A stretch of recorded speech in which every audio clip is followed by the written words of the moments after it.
New allegations uncovered in the I-Team investigation of local medical professionals suspected of sexual misconduct with their patients.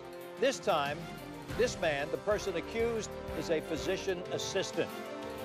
Police say the 47-year-old man worked at the CareSpot at Beach and Hodges Boulevards, where the alleged incident occurred earlier this year. The woman who called police is now telling her story only to Tarek Minor about an experience she says she had in an exam room. Tarek? The 62-year-old victim who went to the CareSpot off of Beach and Hodges Boulevard says that a local physician assistant became aroused while he was examining her, and she accuses him of exposing himself. He reached up under my shirt and poked around in that area. This 62-year-old, who we'll call Sarah, says chest pains prompted her to see a doctor here at this CareSpot off Beach and Hodges Boulevards. She says when her female nurse left the room, physician assistant Jeffrey Edwards walked in and violated the doctor-patient relationship. That's when he pulled up his shirt, his scrub top, and then he pulled up his T-shirt and showed me on his own body the rib area.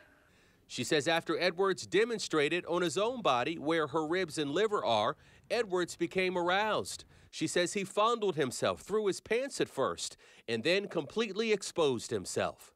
Then he pulled the waistband of his underwear out and down, exposing a fully and said to me, "Look what you did." Sarah says she jumped off the exam table and exited the room. And while leaving, she claims Edwards said, "It's been a while since you've seen something like that." Sarah reported the incident to the Jacksonville Sheriff's Office 12 hours later, and Edwards was charged with exposing his sexual organs.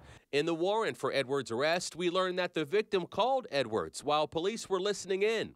In the call, police say, quote, "The suspect apologized for his actions and said it was uncharacteristic for him." I don't think it's a crime that the man became aroused. It's the fact that he made me aware that he was aroused.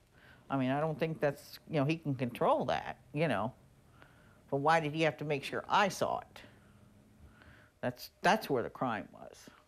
What also went through my mind was, thank God this didn't happen to my mother.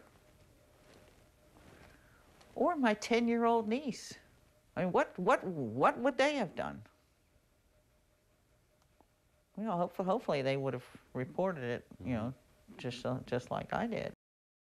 Neither Edwards nor his attorney would comment on this case to me. We do know that he entered a not guilty plea in court just last week. We have reached out to CareSpot's corporate offices for comment, and we'll have an update when we hear back from them. Meantime, we can confirm that Edwards no longer works at the Beach and Hodges location at the CareSpot there. Well, another question the viewers are asking, while this case is pending, is Edwards allowed to practice medicine anywhere? We checked with the Florida Board of Medicine on their website and found that Edwards voluntarily relinquished his medical license pending board action. The Florida Board of Medicine will likely wait until this case plays out in court to determine if Edwards will be able to practice medicine again. It is important to note that this victim came forward to us following our investigation last week, licensed to portray. Right now on news4jax.com, you can watch our report looking at local cases and why they can be very hard to prove. We also have a direct link so you can check disciplinary records on a doctor in Florida. Just look on the homepage of news4jax.com.